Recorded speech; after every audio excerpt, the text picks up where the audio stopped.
I wanted to do another brief mini lecture. My ones on baptism and Eucharist have been really short, a little bit discombobulated, maybe disorganized a little bit, but it was more or less just to give you kind of snippets of the historical nature of those two sacraments. They have more of a historical character because the forms and practices have changed in very specific and concrete ways based on, councils, based on theological differences, uh, based on ecclesial authority, who has the right to baptize, any of those things. So if there was seemed a little disorganized, it's because it was trying to just give you just a brief shot of a larger picture. I don't need to go into the whole historical picture of those two things until we get back in person. And also because Williams does such an excellent job of telling you about baptism. So I really wanted you to get most of your theological dispositions from him. So that's kind of what that's been going for. On this last one, it's a little bit different because prayer isn't like a sacrament. Prayer is a very practical Christian, without sounding redundant, practice. It's something that everybody has done. It's something that's present from the beginning of time all the way up through even into Revelation. There are prayers. And so my goal here is not to show you historical prayers, even though there have been beyond what we see in the Bible. For example, I think one of the most interesting things is that at the end of Augustine's great treatise on the Trinity, he ends the book with a prayer to the Trinity. That the aim of all theology is ultimately prayer. If you look at the back of your Beth Felker Jones book, you'll note that even she says that all theology is informed prayer because she ends her book with a prayer. In many ways, that's very significant because if nothing else, theology, Christian beliefs, all this stuff should teach us how to pray. And that's what matters most, is our worship lives and our worship with God. So instead, what I'm trying to do is show you some distinct prayers that happen in the Old Testament and see what that can tell us about prayer in general, theologically, our insight with prayer, what it says about God, what it says about us, and things like that. So these are short, and I just want you to reflect on these and put this in concert with what you're doing with Williams. How does this supplement what Williams is saying? What resources do these prayers offer you in your understanding of what prayer is in general? And so this is not meant to be summative or to basically give you all the answers on what prayer is and is not, but rather to raise some really important questions as you read Williams and decide what you think prayer is theologically and most importantly for what it means with your relationship with God and what it means to be Christian. So uh, this is what I answer as the question is, what is prayer? It is something that comes up from a theological disposition that we are capable of interacting with God. Now, how this is displayed practically can take many different forms. From the high prayers of the superliturgical churches in the places of worship, all the way down to, ecstatic prayer in charismatic Pentecostal services. Now, it's not to say that one is better than the other, but meant mostly to denote the type of liturgy that's involved. Again, one is not better than the other. Both are genuine forms of prayer. But they both tell us something very distinct and very important in their own right. So, with that in mind, I'm going to take us to our first text, which is in Genesis 32. This is the situation where Jacob wrestles with God. So, as you know, Jacob is fleeing from his brother, whom he stole his inheritance from. And so he is trying to escape and cross this river at a place called Jabbok. And so I'm just going to read this here. The same night he got up and took his 2 wives, his 2 maids, his 11 children across the ford of the Jabbok. He took them and sent them across the stream, and likewise everything that he had. Jacob was alone, and a man wrestled with him until daybreak. When the man saw that he did not prevail against Jacob, he struck him on the hip socket, and Jacob's hip was put out of joint as he wrestled with him. Then he said, "Let me go, for the day is breaking." But Jacob said, "I will not let you go unless you bless me." So he said to him, "What is your name?" And he said, "Jacob." And the man said, "You shall no longer be called Jacob, but Israel, for you have striven with God and with humans and have prevailed." And then Jacob asked him, "Please tell me your name." But he said, "Why is it that you ask my name?" And there he blessed him. So Jacob called the place Peniel and said, "For I have seen God face to face, and yet my life is preserved." The sun rose upon him as he passed Peniel, and limping because of his hip. Therefore, to this day, the Israelites do not eat the thigh muscle that is on the hip socket, because he struck Jacob on the hip socket at the thigh muscle. So, what does this teach us about prayer? Jacob, as he's trying to seek his own life, seek to protect his own life, is trying to run away from his brother, and he is caught by this man, whom is identified in the text not as God, but just a man, whom we later understand to be God. Remember, this is he identifies, I guess, himself as God, at least in our readings of it, because we see that you have wrestled or striven with God and with humans and have prevailed. And so, what does this teach us about what happens in prayer? So it's not only that we talk in a one-word direction to God, but rather that we are affected by God. That there is a mutual interaction here. This is not normally a text you go to in prayer. But if we think of prayer as merely just our interacting and talking with, or our interacting and wrestling with God, not just talking. Talking is included, obviously. These two men clearly spoke. But if we think of it as the whole exercise of wrestling with God, this is more of a violent or literal portrayal of that. What does it mean to pray and be in conversation with God? It certainly means, as happens with Jacob, that we walk away affected. We may not have dislocated hips, but there's something unique there. There's a resource there. Because it is not necessarily that we achieve our own ends in prayer. That's not what I'm saying. But it's also not that God does all the work. There's this mutual interaction here that is happening between Jacob and this man. This mutual wrestling in which one life becomes a part of the other, and they each walk away with a different perspective. Now, how does this synthesize with an all-knowing God? The point is not necessarily to impute upon God some type of weakness in this passage, but to talk about that God makes God's self available to us in order to be acted upon and acted with, so that the human condition might be altered. If we think of prayer in this way, what changes for us? Certainly, the biggest thing that changes for us is that we note that prayer is not an easy exercise. It can do damage to us because God might interact with us in a way that we may not be ready for.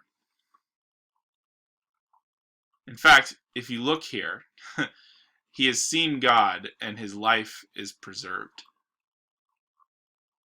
So seeing God is not always something that means that your life is something you're going to walk away from. And certainly, even Jacob doesn't walk away from the same.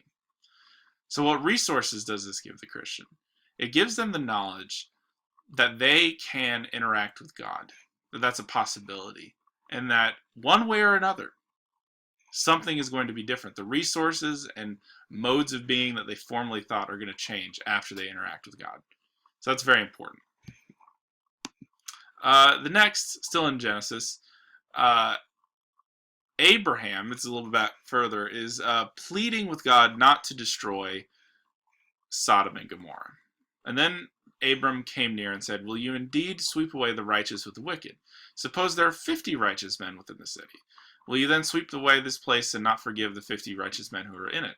Far be it from you to do such a thing, to slay the righteousness with the wicked, so that the righteous fare as the wicked. Far be it that from you. Shall not judge shall not judge of all the earth do what is just. And the Lord said, if I find at Sodom 50 righteous in the city, I will forgive the whole place for their sake. And Abram said, well, let me take it upon myself to speak to the Lord. I am who but dust and ashes. Suppose that 5 of the 50 are righteous, are lacking. Would you destroy the whole city for the lack of the 5? And he said, I will not destroy it for the lack of 45 there. Again he spoke, he says, suppose there are 40 found there. He says, for the sake of the 40 I will not do it. He says, okay, do not let the Lord be angry if I speak. Suppose there are 30 found there. He says, I will not do it if I find 30. They said, well, let me take it upon myself to speak to the Lord. Suppose 20 are found there. And he says, for the sake of the 20 I will not destroy it. And then he said, oh, do not let the Lord be angry if I speak just once more. Suppose there are 10 there. He answered, for the sake of the 10 I will not destroy it. And the Lord went his way, and when he had finished speaking to Abraham, and Abraham returned to his place. What does this teach us about prayer? Now, there's a tendency to struggle with this because it seems like God can be bargained with, that God can be persuaded by humans to forestall judgment. So, what's actually happening here? Is God not merciful from the beginning? Or does he have to be convinced to be merciful? I don't think that's what the text is saying at all. What does this teach us about our relationship to God in prayer? Furthermore, what does it teach us about our need to be stubborn? In prayer, there's a tendency to not hear what God is saying to us. There's a resource there. This text teaches us that being stubborn is not the purpose of prayer, to be immutable in one's decisions. But as with Jacob, which is why we did that text first, there is a genuine wrestling that is going on here. And there's a change that's happening. And here it's dramatically purported on the other side. But what does it mean that humans often are the ones that are stubborn? What does that tell us? What is our resource here? Again, what is our resource that teaches us about what it means to be human and to pray to God? We have the knowledge. We have the resources because of theology, because of the Bible, because of all of these things that God has revealed God's self to be, that God is merciful. So we can be bold to ask, as Abraham does here, for God to be merciful, because we know that God is merciful. And because God has chosen to interact with us this way, this is the lesson that this prayer teaches us. Because God in prayer has revealed this to Abraham, it reveals it to us that we are speaking to a God who is not vindictive and stubborn, but one who shows mercy. So that's very, very important. One more text from the Old Testament. One more text for the Old Testament. I chose Old Testament prayers just because I love them to death. So sorry for the kind of wonky typeset here up at the beginning. I don't know what that's happening for. Anyway, this is from Job. Remember, this is after all these prayers that Job has prayed to God about proving that what he has done wrong, asking God to know why he's being punished and all of this stuff.